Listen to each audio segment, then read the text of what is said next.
Hello friends, my name is Arshpreet और आज हम स्टार्ट करने जा रहे हैं chapter 3 that is current electricity. हमने चैप्टर 1 एंड चैप्टर 2 में पढ़ा था कि चार्ज जो था वो रेस्ट पे था। मैंने आपको पढ़ाया था चैप्टर 1 एंड चैप्टर 2 में चार्ज वॉज एट रेस्ट। अब चैप्टर 3 में हम पढ़ेंगे कि अगर चार्ज मोशन में हो, चार्ज क्या हो, मोशन में हो, तो क्या होगा।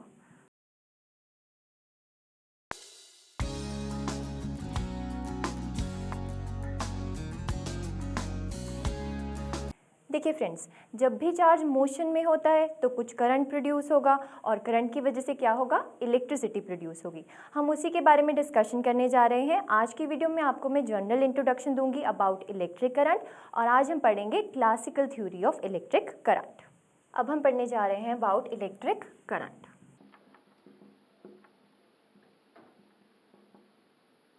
इलेक्ट्रिक करंट मीन्स इस टाइम पे मेरी जो वेलोसिटी रहेगी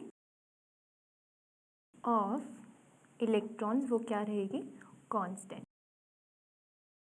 दो टाइप की वेलोसिटीज़ हो सकती हैं, एक कांस्टेंट और एक वेरिएबल। इस चैप्टर में जब भी मैं करंट की बात कर रही हूँ, वेलोसिटी की बात कर रही हूँ इलेक्ट्रॉन्स की, उस केस में मेरे पास वेलोसिटी क्या है, कांस्टेंट रहेगी। और नेक्स्ट चैप्टर में हम इलेक्ट्रोमैग्नेटिज्म में पढ़ेंगे, उस केस में वेलोसिटी क्या रहती है, वेरिएबल रहती है, मीन्स कुछ एक्सेलरेशन आ जाती है। आज मैं आपको ये फील करवाऊंगी कि कैसे वेलोसिटी इलेक्ट्रॉन्स की कांस्टेंट रहती है। आप सबको ऐसा लगेगा कि इलेक्ट्रॉन्स एक्सेलरेट हो रहे हैं, बट एक्चुअल में इलेक्ट्रॉन्स एक्सेलरेट नहीं होते। अब आते हैं इलेक्ट्रिक करंट पे। इलेक्ट्रिक करंट हमने क्लास 10 में पढ़ा था। Electric current, voltage, Ohm's law, इन सब के बारे में हमने पढ़ा था क्लास 10th में। करंट क्या होता था, current was equal to charge upon time. ये क्या होता था, charge flown, this was time. कितने चार्ज फ्लो कर रहे हैं कितने टाइम में, उसको मैं क्या बोलती थी, करंट बोलती थी। और दो टर्म्स आती थी, एक होता था करंट एवरेज और एक होता था करंट इंस्टेंटेनियस। करंट एवरेज की क्या वैल्यू होती थी, del Q by del T. Means अगर बहुत सारे चार्जेस हैं तो उन सारे चार्जेस का मैं सम करती थी डिवाइडेड बाय एन, वो क्या होता था, डेल क्यू, और del T similarly average time. Instantaneous current क्या होता था, instantaneous current means D Q by D T. D T यहाँ पे क्या रहेगा, बहुत ही small time period. D T क्या रहेगा, बहुत ही स्मॉल टाइम पीरियड में कितना चार्ज फ्लो कर रहा है उसको मैं क्या बोलूँगी, इंस्टेंटेनियस करंट। अब देखिए फ्रेंड्स, करंट के यूनिट्स क्या होते हैं, यूनिट्स क्या होंगे इसके, चार्ज के यूनिट्स होते हैं कूलम्स और टाइम किस में रहता है, सेकंड्स में।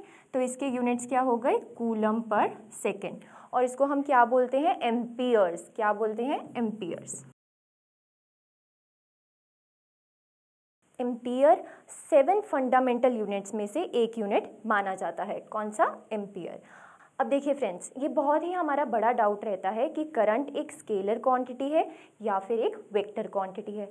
अब ऑब्वियसली इलेक्ट्रॉन्स फ्लो कर रहे हैं तो वो किसी डायरेक्शन में ही फ्लो कर रहे होंगे, मींस उनके पास डायरेक्शन है।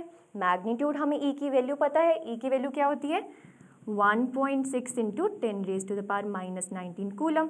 तो इसके पास कुछ मैग्नीट्यूड भी होता है। तो मेरे पास करंट क्या होना चाहिए था, वेक्टर क्वांटिटी। करंट क्या होना चाहिए था, वेक्टर क्वांटिटी।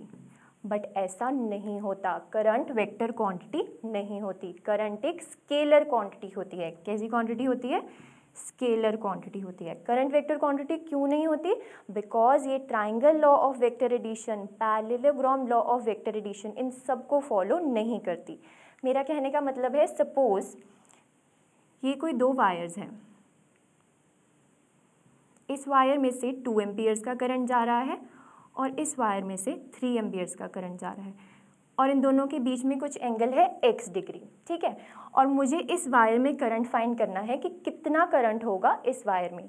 तो अगर ये वेक्टर्स होते तो क्या होता, हमें इन पे वेक्टर लॉ ऑफ एडिशन लगाना पड़ता, एंगल की भी इंपॉर्टेंस होती यहाँ पर, बट ऐसा नहीं रहता। हम इसको नॉर्मली लिख सकते हैं 2a + 3a = 5 एम्पियर। अगर यही चीज़ 90 डिग्री के एंगल पे होती,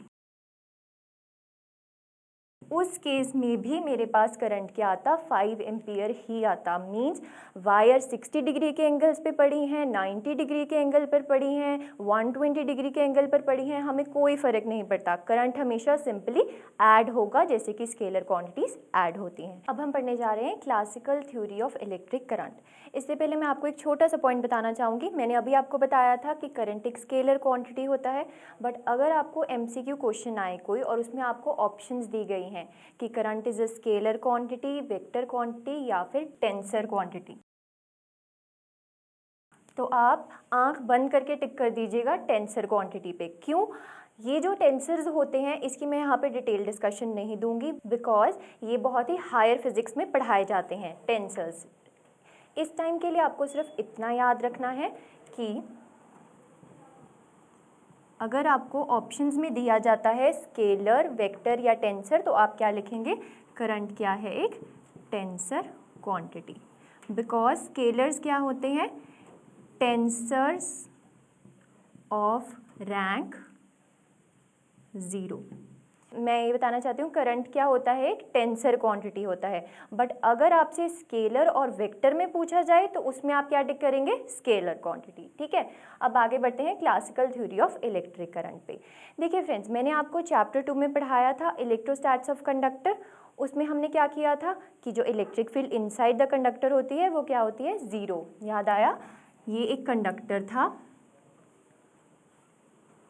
इसके ऊपर कुछ E एक्सटर्नल फील्ड लग रही थी इस साइड पर, और इस एक्सटर्नल फील्ड की वजह से जो कंडक्टर में इलेक्ट्रॉन्स थे या पॉजिटिव आयंस थे वो मूव होना स्टार्ट हो गए थे। नेगेटिव चार्जेस इधर आ गए थे और पॉजिटिव चार्जेस इधर आ गए थे, और अंदर भी एक फील्ड प्रोड्यूस हो गई थी जिसको मैंने बोला था E इंड्यूस्ड। इसकी डायरेक्शन क्या थी, इस साइड, और मैंने आपको बोला था कि E induced is equals to minus of E external and electric field inside is 0। ये सब हमने कर रखा है चैप्टर 2 इलेक्ट्रोस्टैटिक्स ऑफ कंडक्टर में। आप टाइप कर सकते हैं आईविज एजुकेशन अर्शप्रीत फिजिक्स, एंड उस पर आपको मिल जाएगा इलेक्ट्रोस्टैट्स ऑफ कंडक्टर। टॉपिक आप टाइप करेंगे, उसके ऊपर आपको पूरी वीडियो मिल जाएगी। ठीक है, उसमें हमने पढ़ा था इलेक्ट्रिक फील्ड इनसाइड क्या होती है, 0 होती है। अब अगर हमने इस पॉइंट पर, मैंने आपको एक और बात बताई थी कि जो ये कंडक्टर था ये क्या था, आइसोलेटेड कंडक्टर। आई रिपीट, क्या था, आइसोलेटेड कंडक्टर। मीन्स इसके सराउंडिंग्स में मैंने कोई भी और वोल्टेज सोर्स नहीं रखा हुआ था। अब मैंने आपको एक और बात बताई थी कि यहाँ पे जो चार्जेस होते हैं वो मूव नहीं करते हैं, चार्जेस स्टेशनरी होते हैं। बट आप सोच कर देखिए फ्रेंड्स, अगर यहाँ पे इस कंडक्टर का कुछ टेम्परेचर है 25 डिग्री सेल्सियस और बाहर सराउंडिंग्स का कुछ टेम्परेचर है 28 डिग्री सेल्सियस। अब आपको पता है कि टेम्परेचर यहाँ पर ज़्यादा है और यहाँ पर कम है, तो इस कंडक्टर को कुछ हीट ट्रांसफ़र होगी टेम्परेचर को इक्विलिब्रियम में लेके आने के लिए, तो यहाँ पे कुछ हीट ट्रांसफ़र होगी। और जब ये हीट ट्रांसफ़र होती है तो जो इसके बीच में इलेक्ट्रॉन्स होते हैं वो रेंडमली मूव करना स्टार्ट कर देते हैं।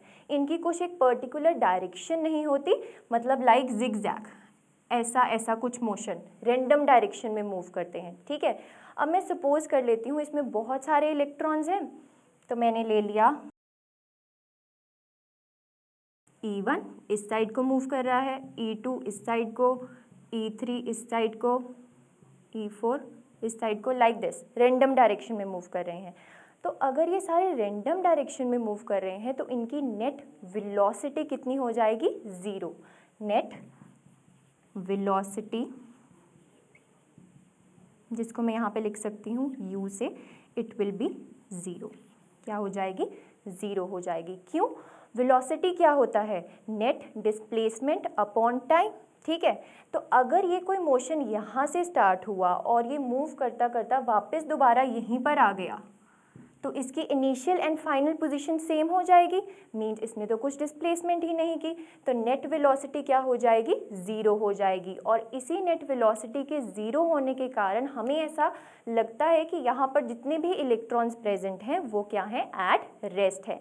Actually they are not at rest, they are moving randomly. But ये जो मोशन करते हैं इतना रेंडम होता है कि हमें ऐसा लगता है ये क्या है, एट रेस्ट है। ठीक है, अब हम पढ़ने वाले हैं अगर मैंने किसी कंडक्टर के साथ एक बैटरी लगा दी तो क्या इफेक्ट पड़ेगा। सपोज मैंने कंडक्टर की इस साइड को कनेक्ट किया है पॉजिटिव टर्मिनल के साथ और इस साइड को कनेक्ट किया है नेगेटिव टर्मिनल के साथ। ये पॉजिटिव होता है और ये नेगेटिव। कनेक्ट किसके थ्रू किया है, ये क्या है, कनेक्टिंग वायर्स। फील्ड किस साइड रहती है, हमेशा positive to negative. Electric lines of force में मैंने आपको पढ़ाया था ये। तो फील्ड कहाँ होगी, ई एक्सटर्नल, इस साइड। ठीक है, अब इस इलेक्ट्रिक फील्ड की वजह से चार्जेस मूव करना स्टार्ट करेंगे कंडक्टर के अंदर। तो क्या था, नेगेटिव चार्जेस इधर को मूव करना स्टार्ट करेंगे और पॉजिटिव चार्जेस इधर को मूव करना स्टार्ट करेंगे। अब जब पहला केस था, जब मैंने कोई भी बैटरी नहीं लगाई थी, उस टाइम पे क्या हुआ था, चार्जेस इस पोर्शन पे एक्यूमुलेट हो गए थे। ठीक है, और इन्होंने अपनी भी एक अंदर इलेक्ट्रिक फील्ड बना ली थी। बट अब क्या होगा, यहाँ पर चार्जेस एक्यूमुलेट नहीं होंगे, यहाँ पर चार्जेस एक्यूमुलेट नहीं होंगे। जैसे ही यहाँ पे नेगेटिव चार्ज आएगा वो अट्रैक्ट हो जाएगा by this positive terminal of battery. Means ये नेगेटिव जाकर यहाँ पर चला जाएगा और यहाँ पर जो पॉजिटिव चार्ज था उसको अट्रैक्ट कर लेगा ये negative terminal of the battery. Means ये यहाँ पर चला गया। अब अगर चार्जेस ही मेरे पास एंड पर एक्यूमुलेट नहीं हो रहे तो इलेक्ट्रिक फील्ड अंदर कैसे आएगी, ज़ीरो। इलेक्ट्रिक फील्ड इंड्यूस्ड क्या हो जाएगी, अप्रॉक्सीमेटली ज़ीरो। ई इंड्यूस्ड इस केस में क्या हो जाता है, ज़ीरो।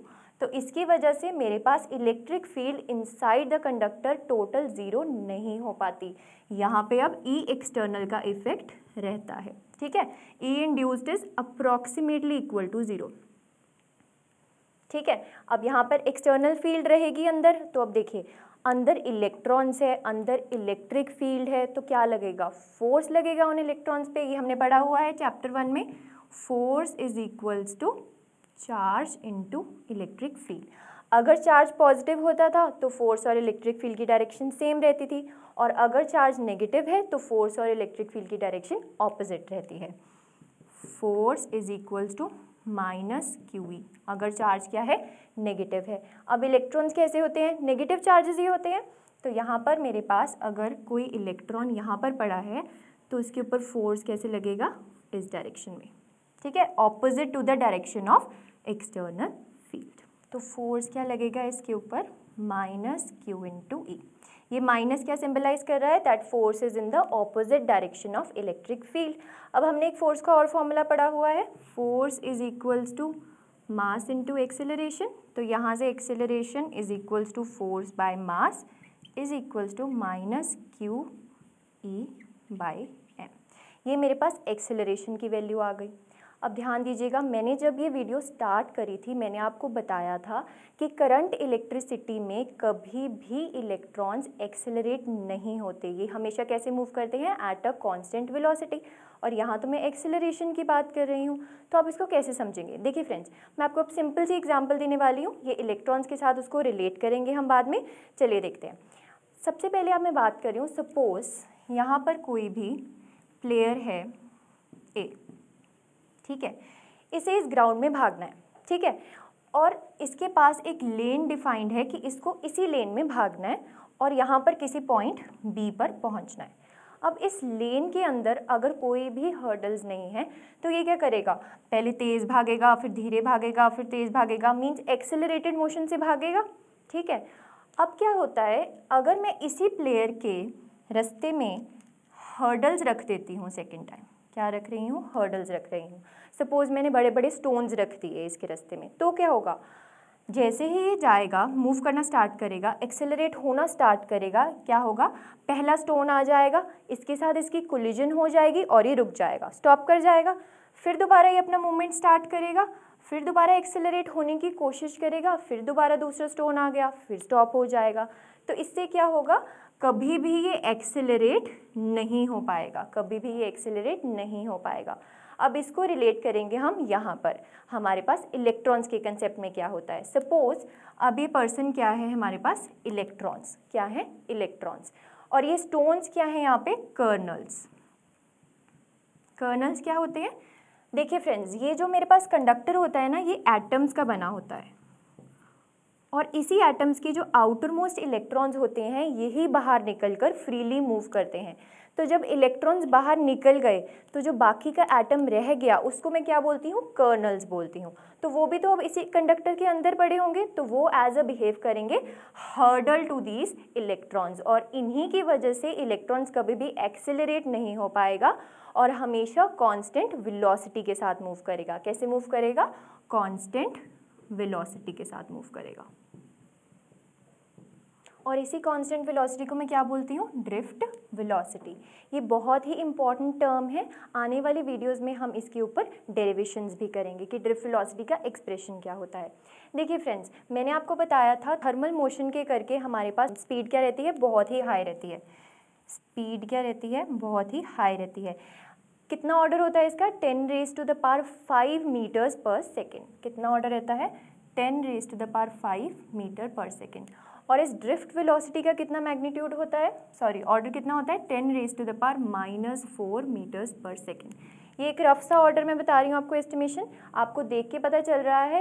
ये raised to the power 5 और ये -4 means drift velocity is a constant velocity and a very small velocity, is a very small velocity. तो इस ड्रिफ्ट वेलोसिटी की वजह से क्या हुआ, देखिए सपोज कोई इलेक्ट्रॉन ने यहाँ से मोशन स्टार्ट किया, ठीक है, ये इलेक्ट्रॉन गया यहाँ पर, इसकी कोलिजन हुई यहाँ पर, ये मैं यहाँ पे रिप्रेजेंट कर रही हूँ कि दिस इज कर्नल, ठीक है। उसके बाद ये यहाँ पर गया, इसकी सेकंड कोलिजन हुई यहाँ पर, फिर ये यहाँ पर चला गया, उसके बाद ये यहाँ पर आ गया। आप देख सकते हैं मूव कितना किया उसने, एक्चुअल डिस्टेंस सिर्फ इतना। किस वेलोसिटी से, ड्रिफ्ट वेलोसिटी से। ड्रिफ्ट मीन्स किसी चीज़ को हम ड्रिफ्ट कर रहे हैं, पानी ड्रिफ्ट होता है, इलेक्ट्रॉन्स ड्रिफ्ट होते हैं, मीन्स ये ड्रिफ्ट होके यहाँ पर चला गया। तो एक्चुअल में डिस्टेंस कितना कवर कर रहा है, बहुत थोड़ा, दैट इज दिस।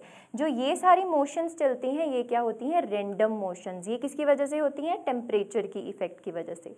ठीक है फ्रेंड्स, इसी के साथ हमारी आज की वीडियो होती है फिनिश। हम नेक्स्ट वीडियो में पढ़ेंगे about formula of drift velocity. Till then keep revising and enjoy physics.